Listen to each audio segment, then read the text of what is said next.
Well, hello, men. Welcome to the podcast, Messages for Men. And this podcast is about men and for men on how we can do things and get better. Today I have a special guest in Riley Brist. Riley's 27 years old. He's recently engaged, correct? Yeah, December of this last year. So he and I got a little bit of an age difference, which is kind of interesting. Riley's 27, I'm 63. There's an age gap here. Sometimes when you look at men with that big of an age gap, you kind of look at each other and don't quite understand kind of where you're coming from sometimes. The path, the journey I've taken, your age group, sometimes there's some questions about what you guys think and what you do. I know you wanted to be on the podcast to ask some questions and kind of have a dialogue about kind of who we are and how we are. So thank you for being here, first of all. I do appreciate you taking the time and doing that. This ought to be interesting coming from a young man versus a guy my age. I'm not going to call myself an old man, but a guy my experience. Age. Yeah, exactly. Exactly. So go ahead, Riley. Shoot. It's fair game. You can ask me anything and everything you want. Yeah. Watched the past episodes of the Messages for Men series. I think it's phenomenal. I always have more questions after each episode. And one of them was, many, on, hey, what's some advice? I mean, it's the age-old question of if you could go back, and get the advice that would change a lifetime. If you got any, what would it be? So that's the goal today, is ask just a few of those questions. I mean, down in the comments, feel free to add any I forget, but I'll do my best. And before we get started, again, I know you outside of this space, your successes, how you've affected your community in a positive way with your family. I mean, for me as a young guy, it's really easy to see, hey, Brad is someone I want to look up to. I want to get the advice he's doing, what I hope I'm similar to once I get to around your age. So my first kind of portion is tell us a little bit about those successes, your journey, and kind of that rapport that obviously, again, I know, your friends know, business colleagues, etc. But for the Messages for Men space and audience, where does this experience come from, and who is kind of Brad Domba? Wow, that's a lot to take. I mean, loaded question. Well, I don't really enjoy talking about yourself per se. But I think it's a relevant question because guys are wondering, why should I listen to this guy? And that's definitely the point. I mean, I get that. I get that. As most, it's you never want to be too much about you, but I definitely think it's important for the audience here being able to see why you are. Again, like from my perspective, I know why. Hey, if I have a question in this space or have a response or etc., Brad's on my list of, hey, I'm going to go to Brad, see what he thinks. That'll bring me some value. Well, without getting, I guess, too in depth, I will say I grew up in a small town in Canyon City, about 20,000 people. My dad was a high school history teacher, so I wasn't able to get away with a whole lot there. I attended Colorado State University, went through ROTC there, was commissioned as a second lieutenant, spent 7 years in the Army. And I will say, Riley, that much of what I learned about leadership, I revert back to my military times. But I had some, and granted, there are some leaders in the military that are not good, but I had some exceptional leaders that I still fall back on today and think about today. So those 7 years in the Army, in terms of preparing me for leadership positions and to advance forward, kind of springboarded me to be able to do that, honestly. After my stint in the military, I became a pharmaceutical rep with Pfizer Pharmaceutical. Did that for a number of years, became a pharmaceutical manager with Roche Pharmaceuticals, got into medical devices, did sales training on the medical device side. I sold pacemakers and defibrillators, heart failure devices. So I was really involved in corporate America, big time. I not necessarily enjoyed all of that, and I'm glad to talk about it at some point. But I journeyed off into an opportunity to purchase a very small company with basically two people. It was doing about $800,000 in sales here in Colorado Springs, called PSA Worldwide, and eventually sold it to, about 22 years later, sold to a private equity group. And it went from, I was very fortunate. It went from, like I said, $800,000 and sold for about, I think, second time around, sold for about $18 million. So, numbers. But let me just say this isn't to boast. They had some really phenomenal people. It's really about the people. And I had some great people who worked for me. I had some smart people too that come along the way. And so it's not about me per se. I mean, there was some great people along the way that helped us in the company get to where it got. Retired from that, golfed a lot, traveled a lot, looked at myself in the mirror one day and said, what am I doing? Ended up buying 3 different franchises called Prime IV Hydration and Wellness, one in Springs, one in Denver, and one in Loveland. So that's been kind of my journey so far from the business side. Nothing major. Well, I guess it's all in perspective. Right? No, that's awesome. And definitely part of the reason as an individual, younger guy getting into, I've had a couple of those conversations myself. Hey, is this what I want to do? And I'm glad to know. And that's one of the things it always finds peace in our conversations is, right. Hey, you might be doing this now, but don't shut the door on X, Y, and Z, or you never know what you might be doing tomorrow. So sure. Definitely an important part when, kind of being a good mentor space to come to with questions. And definitely an awesome career, and the Prime IVs are great. So I can speak on that myself too. Good. Get some good people there too. Yeah. With that, you mentioned some military time and some leaders there. Mm-hmm. What kind of helped you dictate the difference between what was a good leader then and what was a leader that maybe wasn't the style that at least you wanted to reciprocate through your life? I think one of the biggest things I learned in leadership in the military is if you're not willing to do it yourself, don't ask somebody else to do it, right? I mean, I saw in corporate America, people asking people to do things that they couldn't do or wouldn't do. More important, wouldn't do, didn't want to do. It was beneath them or below them.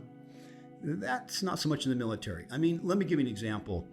When you went on deployments in the field and, and you're hungry and you're tired and you're wet and you're cold, guess who's the last one to eat? The officer corps.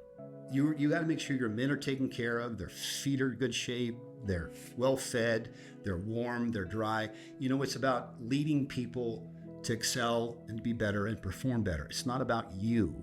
Gotcha. Too much what I have seen and experienced many times in corporate America is too much about me-isms and what I can do. And am I going to get that corner office, by the way? And what do my stock options look like? I understand some of that, but we really could use a little more leadership in corporate America versus what I experienced and I went through in the military, for example. Gotcha. So definitely that, it's that graphic depiction of the difference between, kind of a dictator and a leader. Leaders down in the trenches, on the rope with them. Yeah. Dictator's the one sitting on top enjoying the ride. Yeah, exactly. I mean, it came time for the PT test, physical test. You better be at the top. You better doing your best to get up there. Whether it's marksmanship, you better show the soldiers you can. In other words, you always have to show your soldiers, your men, that you can perform the task at hand. That's why they're going to follow you or not. Yeah. Well, awesome. I appreciate you taking that time. And if there's anything else you want to touch on quick on just kind of, again, if especially outside, it's such a select amount of time and specific messages on here, but definitely a person, well-rounded, know that you've experienced some things, and being able to have you as a soundboard has been phenomenal. Great. I'm glad I'm able to do that. Yeah, of course. Not perfect, but I'm glad I'm able to do that. Yeah, exactly. And that's human, right? So. Oh, yeah. Well, first main question, I know we, in the discovery there, had a couple, but first main question I've always had, and it's a pretty common one. We're not reinventing the wheel here, but if you could go back and, replace me with 27-year-old Brad, where he was going, what he thought was important, and what would you tell him now? And one, to bring kind of peace, or maybe, hey, you can skip step 10, 11. Again, I know it's a loaded question, but... I wish you'd have given me these questions beforehand. I'm kind of... I'll tell you a couple things that I think that if I was speaking to myself at 27, there's actually 3 things that I would do different, or I think about that if I was younger, to think about as my life goes forward. One is, and it may sound kind of strange, but let me explain. Don't chase respect. Well, what I mean by that is too often, even in my lifetime, I found myself trying to please others to earn respect. Right. Whether it's to get in the fraternity, to have the brothers respect me, whether it's get respect from your boss, working long hours, going above and beyond. I'm not saying that's wrong, but at the end of the day, are you earning respect by doing that necessarily all the time?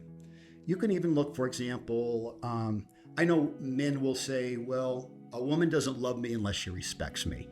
Yep, I've heard that. Yeah, sure. But if you chase respect from a woman, if you idolize her, for example, you're always available for her, you put your life in front of yours for her, you do all the things for her, you're actually self-sabotage. You're actually abandoning yourself in a certain degree. And that doesn't create respect within yourself. If I had any advice for young men today, it's don't chase respect. Find respect within yourself. Find your boundaries. Find what you love. Find your values, what you like about yourself, what you don't like about yourself, right? Yep. But learn to respect yourself. And those that don't respect you, Riley, that's okay. Yeah. I've had to learn this. If anything, it's I'm not for everybody and everybody's not for me, right? So if along the line, if somebody doesn't respect me because the way I voted or because I served in the military or whatever it may be, honestly, at this point in my life, I could care less. I think young men have to get to the point where I like me and I respect me, and I'm not going to chase your respect because I have no value in my own respect. And that's what's important to me, and that's what I'm going to lean on. Yeah. I've got a couple others if you want to go through those, but... Well, before I do, sure. You mentioned, and I've been there. It's easier said than done, right? Yeah. Oh, sure. And I also think there's a balancing part to it, right? Mm-hmm. I mean, yeah, you start, and I'd like to hear a couple of ways you did, but you start getting to that point. Cool. I'm finding myself. I'm learning the things about me that are non-negotiables. I'm this way, and I'm okay with that. And if you're not, I'm okay with that. But there is also, and I do it. I like to think daily. Yeah. But identifying the things that, okay, maybe I am stuck in my ways. Maybe I have had a shallow perspective on this, and somebody's bringing it up, and maybe what they have does have some validity. How do you identify or balance? Okay, these are my things. These are my pillars. I'm not toppling those. Yeah. But I can still adjust, because I've definitely met the younger guy that is 100% this is me. I'm this way. Take it or leave it. And if not, pack your bags. I think you have a good point. I'm not really talking necessarily about that. I mean, I think anytime you get some criticism, whether it's justified or not, I think you have to step back and look at it and say, where's this coming from? Are they projecting really what they are onto me? Or is this valid? And I think if it's valid, you have to own it. Right. You have to do something with it. You accept responsibility for it and try to make changes. What I'm specifically talking about is chasing respect in the sense you want everybody to like you. Right. The people pleaser. You're a people. You want, you're not in it for you. You're in it for everybody else. How does my boss think of me? How do my friends think of me? How do these girls think of me? How does the fraternity think of me? How does the company think of me? Where's my standing in all that? All I'm saying is, fellas, time out. Get comfortable with who you are. And if people want to respect who you are, that's fantastic. But if they don't, that's okay too. As long as you're comfortable with who you are and the respect you have within yourself. Yeah. And not trading that, knowing the value in that. Because if you do that, Riley, you end up bending, you end up conforming, you end up going outside of your boundary. You end up doing things you normally wouldn't do, and you end up later looking back, because I've done it, Riley, looking back and saying, damn, I shouldn't have done that. Yep. Why did I do that? You know what I'm saying? When I was a younger man, there were some things and mistakes I made only because I wanted to please my boss. Yep. I wanted to please somebody. I want to please my dad or my parents or whatever the case may be. And you really violate your own values of who you are and what you are in doing that. Yeah. And that's, would you go as far to say that's kind of the foundation, figuring out, hey, I am this way, or these are those things. Is that step one?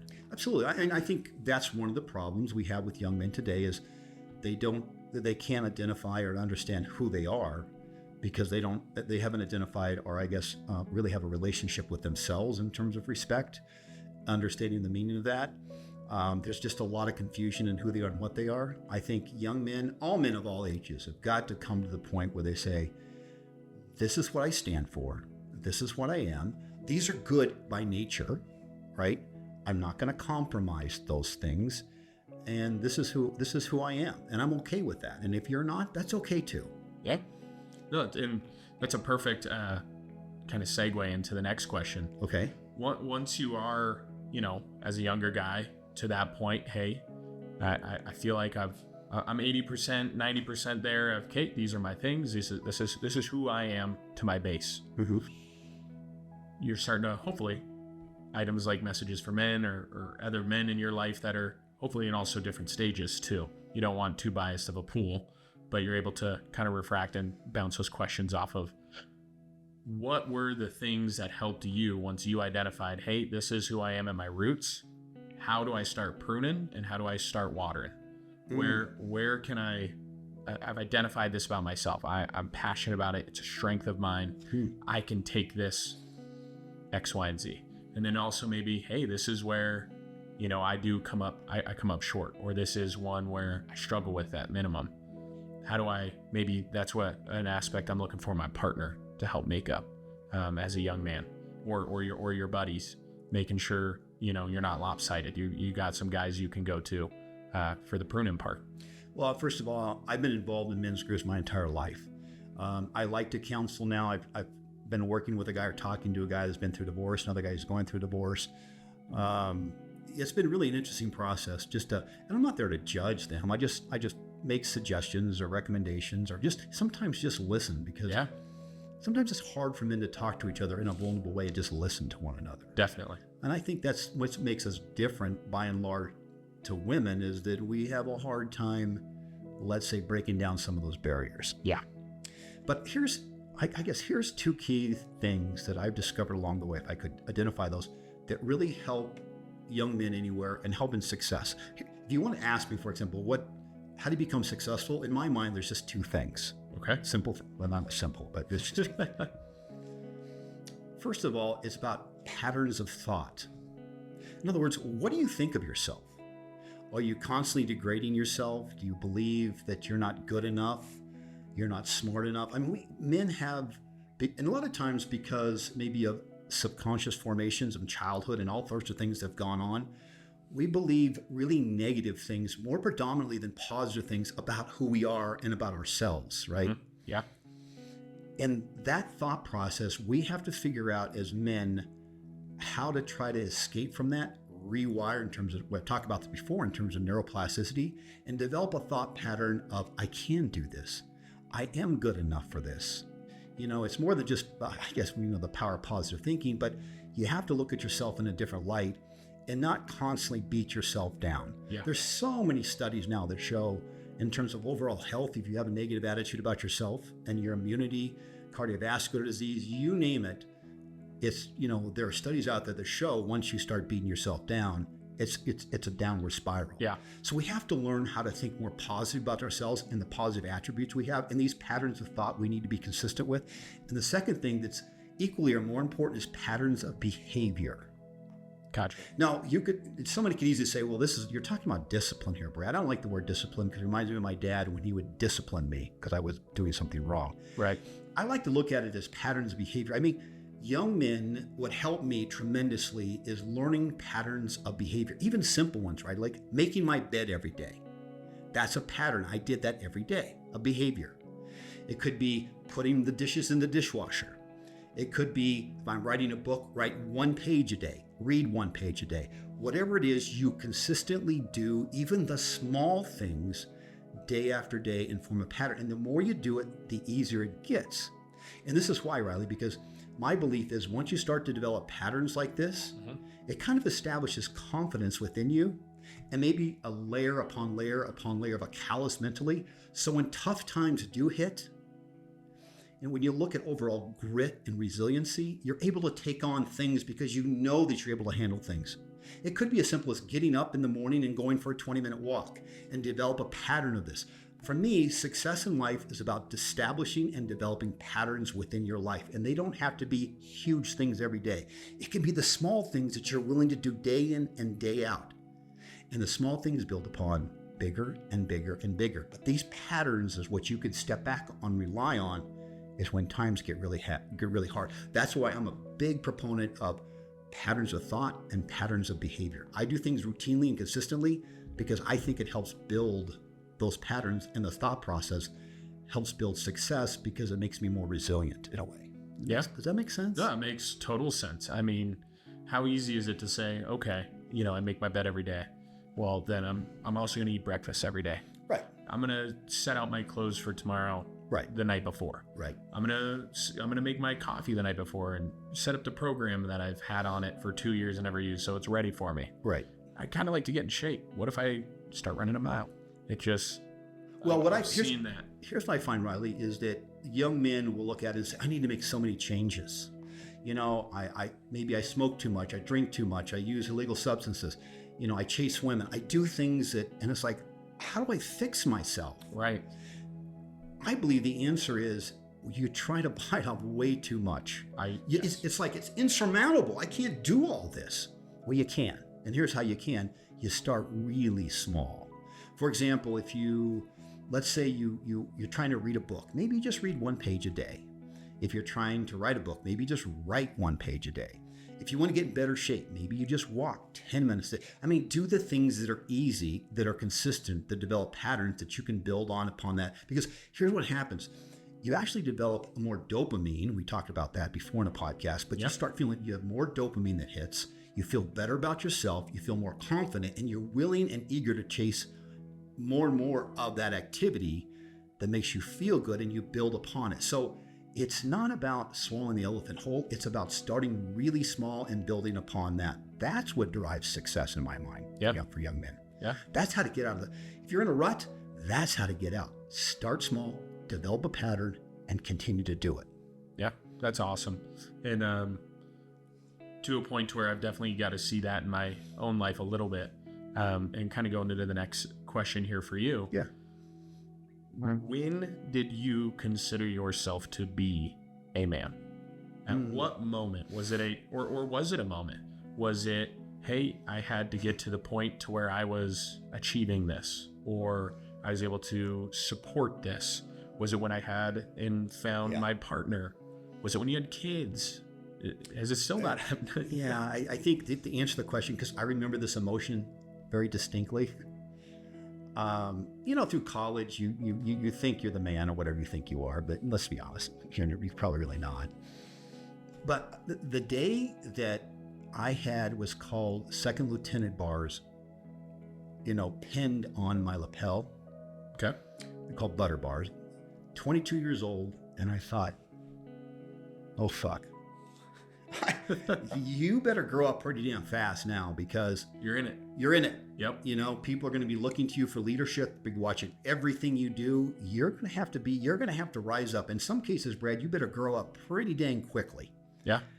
That was probably the moment it's not so much I became a man, the moment I identified, you better become a man. Gotcha. Or you're going to get your lunch eaten. Yeah.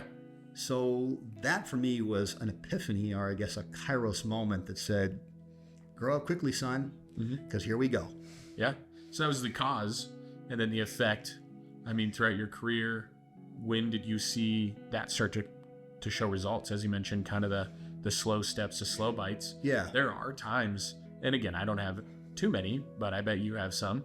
And if you'd like to tell us any about the specifics, there are some where, I'm doing the daily stuff, I'm doing the little things, but, you know, there's tragedies, there's traumas, there's moments that we do have to take that leap. What prepared you to take yours, or when those moments did come, what and when did you know, hey, maybe I need to bulk up my arsenal in these areas? Well, I can tell you, for me, a pretty traumatic experience had happened, which you never prepare for. And I had done a good job of developing patterns in my life and becoming pretty resilient. And I felt like I had a lot of grit, a lot of perseverance. Yeah. But I will never forget this moment when I was, first of all, let me just say this to young men. You know, sometimes there's a fallacy that we believe if you work hard, you do the right things, you say the right things, you know the right people, everything's going to come to you. Yep. Riley, it doesn't necessarily work that way. Uh-huh. When they say life is not fair, that's really the truth. Life is not always fair. But I'm here to encourage men by saying, by doing those things, you have the best opportunity to find the success you're looking for. But nothing guarantees success in life like that. That's just not how life works. Right. For example, 42, worked in medical devices, pacemakers, had a good year, made President's Club in terms of sales, sold about $4 million, I think it was. My territory was designated as a training territory. I took on new reps to the industry and taught them how to do what they did. Life was going pretty good for me. Back then, I was making between $250,000 and $300,000 a year. This is 20 years ago. Yeah. So that's pretty good income, right? Pretty good. And the trouble with the more money you make, the more you need sometimes, because you end up living like that. Well, I had a new boss that came in from headquarters, and with him came one of his, underlings, and he became my clinical sidekick, helped me out in the territory. But anyway, he convinced my new boss that he could do a better job than I could. And they knew each other from previous history back in headquarters, and things got pretty tumultuous pretty quick. And, I have an ego. I'm a guy that can stand up and say, fuck you, to the best of them. And eventually, because of this back and forth and what he believed that I wasn't driving enough sales, he ended up firing me. And you remember, here's a guy, then I look back on my history and I'm like, you've just fired me?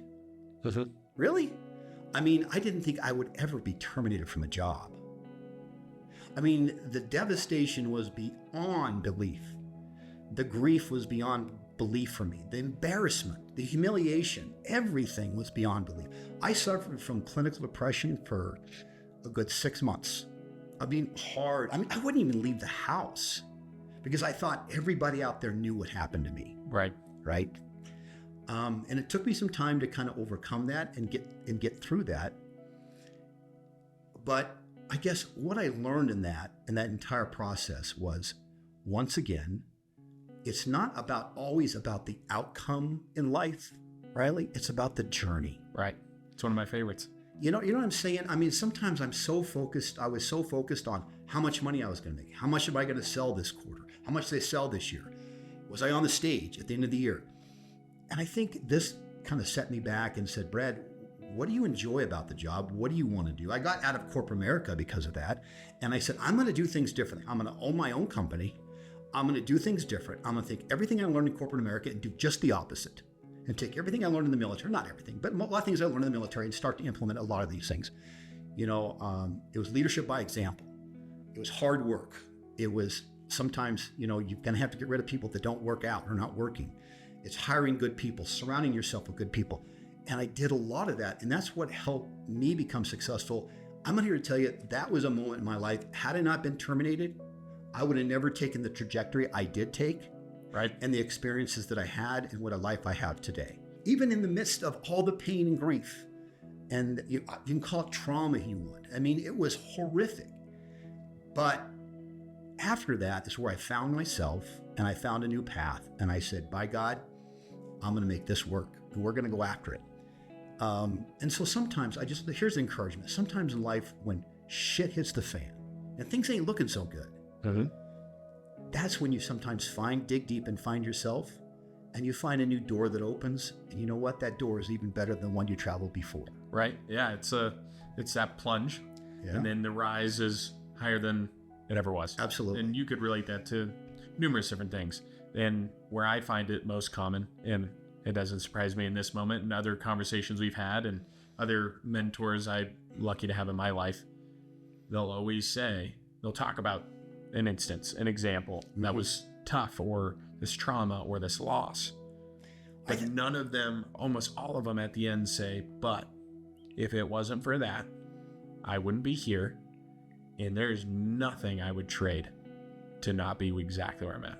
Oh, that's so true. I just want to encourage men to say, look, when life don't look so good, and life's giving you a sucker punch and you're down and out, we can still get up. You can still get up for another day and fight another day, because I'm here to say that there are other opportunities out there and other pathways you can take, other things you can do. And, many times I look back, many times it's better. And I've talked to so many men who've had tragedies in their life, and they've been able to turn those tragedies into successes for them. Yeah. So it's not the end of the world. It might be the beginning. And maybe it's just a new beginning. Yeah. And sometimes that's what men need. And we need it as a new beginning. For me, it was a new beginning. Right. And I'm glad I did it. Yeah. And that's a great one with the next question that I had. Sure. And you actually mentioned it already. Yeah. But I'll bring it up again. The world is not fair. Yeah. I don't know about you. I've always been told since day one, especially as a man from my father, again, other mentors in my life, that was one of the one things. The world's not fair. You can do it all. You can show up every day. You can put in your 100%. You could do everything right. And sometimes the world's just like, and that's not for you. And it's gone. Yeah. And I would say that is so true, Riley. And sometimes in the midst of that, it is so painful. But do keep this in mind. What I found in life is that when you go through some of that pain, because life is not fair, when you put in the work and you've done the right things and you've done everything you can, and it didn't turn out the way that you thought it should, Right. do keep in mind when it does happen, Right. it's that much sweeter. Mm-hmm. You know what I mean? Oh, for sure. It's like the athlete who's been to 3 Super Bowls and lost every one of them, and they won it on the 4th. You think that Super Bowl isn't sweet for him? Oh my, that's sweeter than had he won the first one, just because he'd been there and struggled and was rejected 3 times before he found what he considered to be success. Yeah. Yeah. So it's not. I mean, in the pain, it's tough, but amidst the pain, sometimes we can find joy. Amidst the pain, we can find good things. Amidst the pain, we do find the richness in life. And I guess what really, really drives men, even after the pain, is overcoming what we've had to overcome. Yeah. And what helped you come to terms with that? Because again, the question, it comes from, and I've had my moments, but other young guys that, I've had the pleasure of, either being acquaintance with, some of even my closest friends. And it's that, well, this isn't fair. And it was never fair. There was never a promise that it was going to be. And it's been one of the things that, even myself, I would always love to have more, things to offer in those moments of, you're right. And you put in the work, you deserved it. It didn't happen. It wasn't your day, or they showed up better, or whatever it is. Yeah. And, you can go through your moment of, you mentioned your 6 months there and it was what it was, but how do you shorten that? How do you make sure the 6 months actually ends? It comes to a time point, It's, I think, different for different men, and that time frame is different for men. I guess I was fortunate in this regard, and it served me well, and it's also served me not well. I kind of have a personality that it's like, so when this happened to me, Riley, after I went through massive depression, I finally woke up today and I said, honestly, I remember this. I remember it just said, fuck you. I will show you of why you should have never fired me. And it's just that burn. And I'm not saying it's healthy per se, Riley. I'm not going to claim that, but I'm just saying it worked for me. It was that fuck you attitude of, I'm going to show you, by God, you're not going to keep me down forever. I'm going to show you what I can do.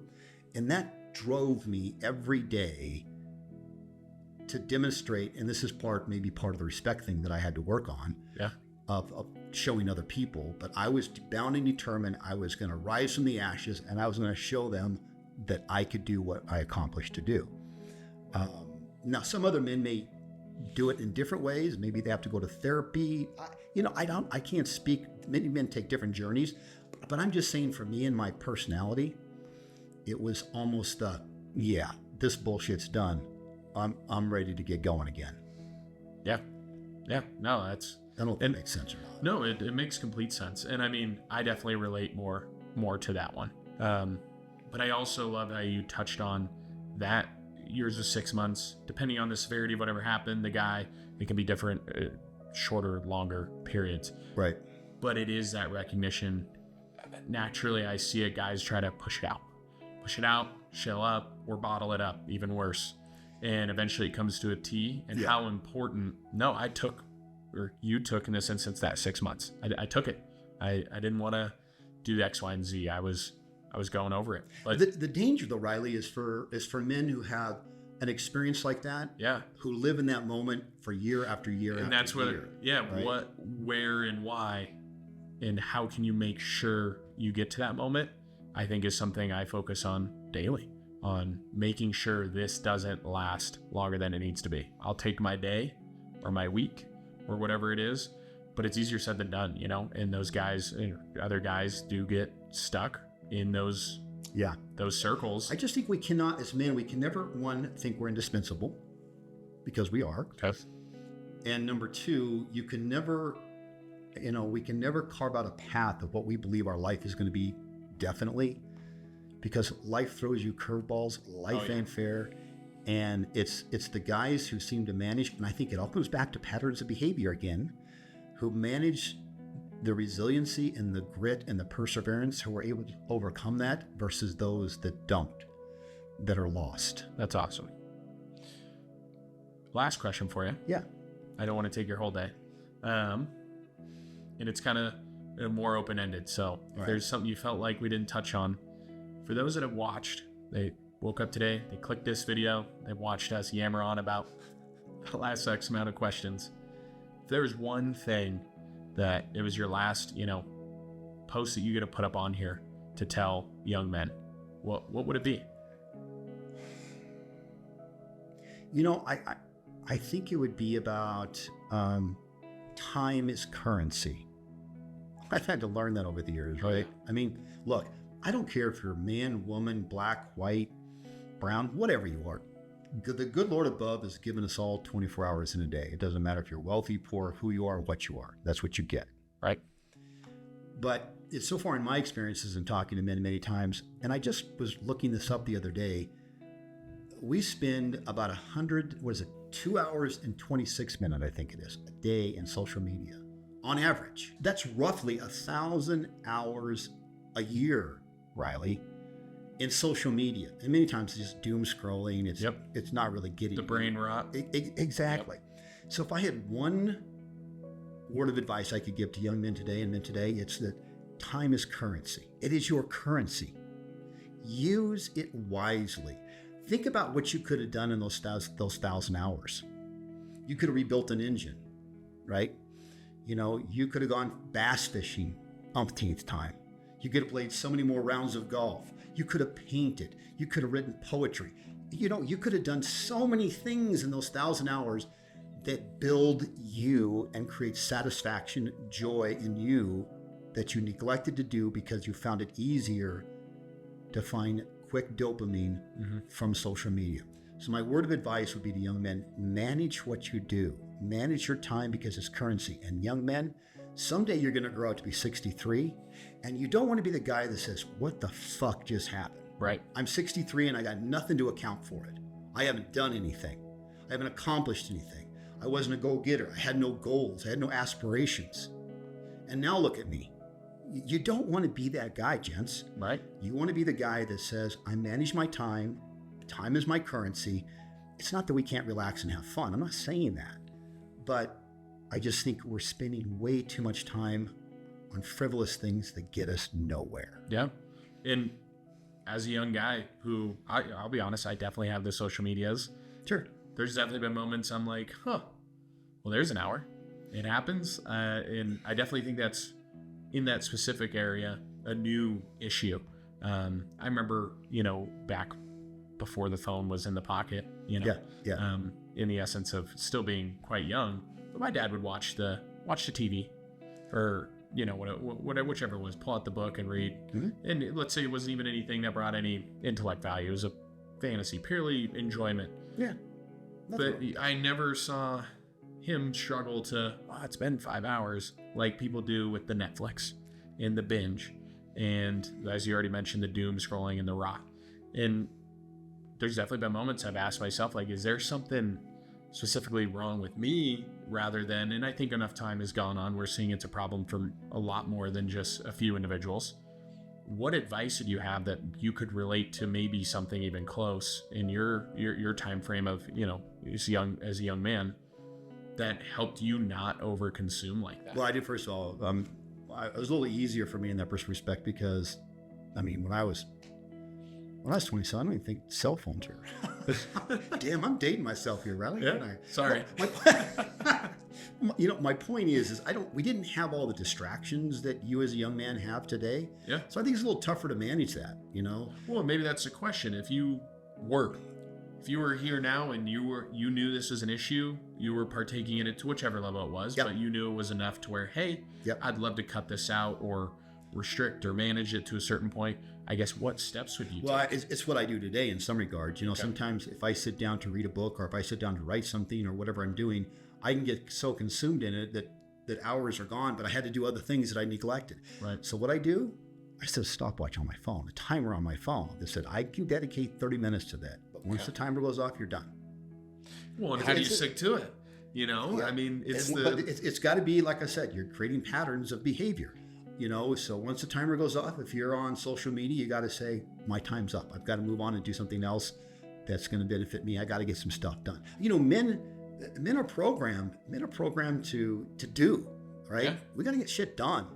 And we don't get shit done when all we're doing is doom scrolling all day. Correct. And we don't feel good about ourselves when that happens. We need to be productive. We need to be doers. We need to go and get things. It's part of our DNA. It's part of who we are. And when we don't do that, I think men struggle. Well, I almost think that's what causes the loop. Mm-hmm. I'm not getting anything done, or I'm so gassed doing whatever it is, whether it's just truly justifiable or not. Let's just say it is. Yep. Well, I really know I need to do X, Y, and Z, but I'm doing this now and I've done X, Y, and Z, so this is fine. I've heard all of the, excuses, whether it's I'm going to play another game. I'm going to play the next episode on Netflix. I'm going to doom scroll for the next one more episode. 30 minutes. Look, yep. We've all been there. Yeah. I think, once again, I've got to go back to what I believe, patterns of behavior. You've got to develop those patterns of behavior that says no. And you can say it's discipline. I just don't like the word. You've got to be able to say, no, I've had enough. This is enough episodes. It's now 8:30 and I need to get this and this and done in preparation for tomorrow. Gotcha. But here's the key. If you do that, Riley, guess what? You feel better about yourself because you leaned into the work. You leaned into the journey. And that what actually creates dopamine. And that's what helps you make, you think you're getting dopamine hits by sitting and scrolling on Netflix all night long or watching episode after episode. During that period, you may think you're getting that, but afterwards, you're what? Oh, you're upset. You're like, upset. why did I do do that? Homework? Yeah. Exactly. Yeah. Where if you have a pattern of behavior, this is what I'm going to do, and this is how I'm going to do it, and this is when it's going to get done, you feel stronger, you feel better, and you're better able to take on the world ahead of you that next day. I think that's fantastic. The small patterns. It's all small, dude. Builds that. Oh. Well, it builds that muscle, right? It's you don't go out, haven't played golf in 6 years and sign up for 18. I mean, you can, but you're not going to play well. You might, the whole 9, unless you got a cart, you might just be turning because of walking. Absolutely. So absolutely. And procrastination is another, and I think that has been around forever. That's so easy to do. It's so easy, but you're right. There's so many distractions now that make it a lot easier, in my opinion. But it is building those muscles. I still believe if you want to live a life fulfilled, if you want to look back in your life and think of what you were the legacy that you left, the memories in your community with your family and kids that you look back at what you've done, it takes time, Riley. You're going to have to commit the time to do that. Right. And it all starts small and you build upon that. Start small. Well, hey, I mean, we could sit here for literal hours. It just bore everybody. Oh, well, there's nuggets in there. There's nuggets in there. But no, I really appreciate you taking the time. Riley, thank you. Unfortunately for him, I get to keep asking questions, and you guys in the comments, I hope, do as well. But even just a couple of those, and I know there's a million questions you could ask in a million different ways, but for me, I think that one, a huge takeaway. The small, don't try to just eat it all at once. It's like eating an elephant. Yep. Use small bites, and how much that unlocks. Not only are you achieving a little bit each time there, it's a hop, skip, and a jump from, well, I've been doing this. Well, then I can also. Yep, absolutely. You can build upon that. And also I would suggest that don't chase respect. Learn to respect yourself. Yeah. Well, cool. Well, thank you for your time today. And thanks, Riley. Appreciate it. As always. Yep. And everybody hearing us chat today. Yeah, I hope you liked the episode. If you did, please leave a comment, like, subscribe. I'd love to hear from you. But thank you all for joining very much, and hope you all have a great day, and best of luck. Thank you, guys. Have a good one. Take care.